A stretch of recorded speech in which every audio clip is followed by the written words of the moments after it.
welcome to Bruce Castle. I'm standing in front of the scaffolded and shrouded Tudor Tower here at Bruce Castle.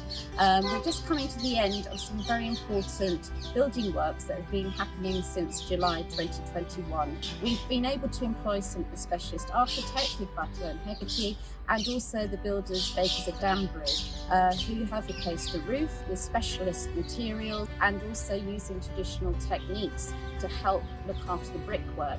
So we're greatly looking forward to seeing what it looks like after all this time. And we're very happy to have received a very important grant from the Arts Council with the Mend Estate Fund.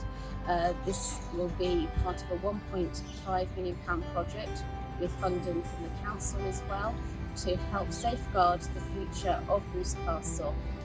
We're looking forward to planning in that programme how we will make the building more accessible, look after the collections, and to restore the fabric of the building in order so that we will have a beautiful building to share with you and to survive another 500 years.